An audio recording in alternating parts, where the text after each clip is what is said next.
जीवन को सीख देने वाली प्रेरणादायक कहानी। एक बार एक छोटे से गांव में एक मूर्तिकार रहता था जो बहुत ही सुंदर और आकर्षक मूर्तियां बनाता था। लेकिन अब वो आदमी थोड़ा बूढ़ा हो गया था। उस आदमी ने सोचा कि क्यों ना अब मैं अपने बेटे को मूर्तियां बनाना सिखा दूं, तो मेरा बेटा भी इस गांव में मशहूर हो जाएगा। आदमी ने जब अपने बेटे से इस बारे में बात की तब बेटा भी मान गया। अगले ही दिन बेटे ने मूर्तियां कैसे बनाते हैं ये सीखना शुरू कर दिया। कुछ वक्त बाद बेटा भी अच्छी मूर्तियां बनाने लगा, क्योंकि जब बेटा मूर्तियां बनाता तब उसके पिता उसके पास खड़े रहते और उसे समझाते रहते कि क्या गलती तुम कर रहे हो। कुछ वक्त बाद बेटा अपने पिता से भी अच्छी मूर्तियां बनाने लगा। गांव वाले लोगों ने भी बेटे की मूर्तियों को पिता की मूर्तियों से ज्यादा अच्छा बोलना शुरू कर दिया। बेटा ये सब सुनकर काफी खुश हुआ। बेटे की इतनी तारीफ सुनकर पिता बेटे से भी ज्यादा खुश हुए।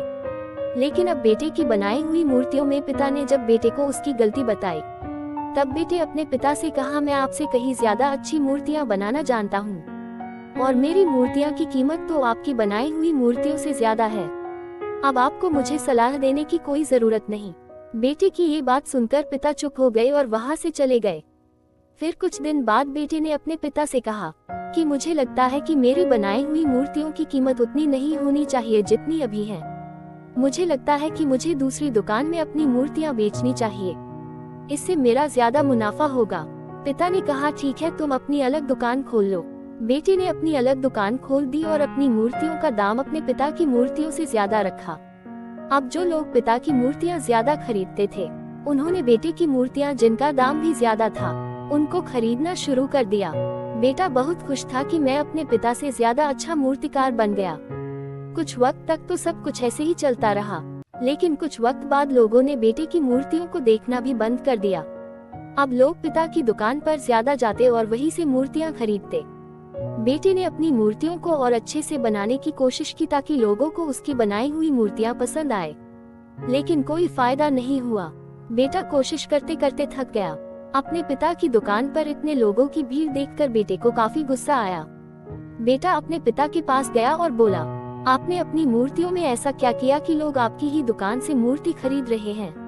मेरी मूर्तियों को तो कोई देखना भी नहीं चाहता। पिता ये सुनकर मुस्कुराए और कहा, ऐसा इसलिए हुआ क्योंकि तुमने ये सीखना ही छोड़ दिया कि अच्छी मूर्ति बनाते कैसे हैं। ये सुनकर बेटे ने कहा, लेकिन मैंने अपनी मूर्तियों को अच्छा बने की बहुत कोशिश की, लेकिन फिर भी कोई फायदा नहीं हुआ। ये सुनकर पिता बोले, ऐसा इसलिए हुआ क्योंकि तुम्हें पता ही नहीं है कि तुम कहाँ गलती कर रहे हो, तुम्हें पता ही नहीं। मैं तुम्हें जैसा मूर्तिकार बनाना चाहता था वैसे तुम बने ही नहीं, बल्कि थोड़ी सी तारीफ लोगों से सुन लेने पर तुम्हारे अंदर इतना घमंड आ गया कि तुमने अच्छी मूर्ति बनाना सीखा ही नहीं। तुम थोड़े में ही इतना ज्यादा खुश हो गए। ये सुनकर बेटे को अपनी गलती का एहसास हुआ। बेटा अपने पिता के पास वापस लौट आया और अच्छी मूर्ति कैसे बनाते हैं ये सीखना उसने फिर से शुरू कर दिया। सीख, हम जो भी काम करते हैं हमें उस काम को हमेशा सीखते रहना चाहिए। फिर भले ही गलतियों से सीखो या फिर अनुभव से सीखो, लेकिन कभी भी अपने आप पर या अपने काम पर घमंड मत करो।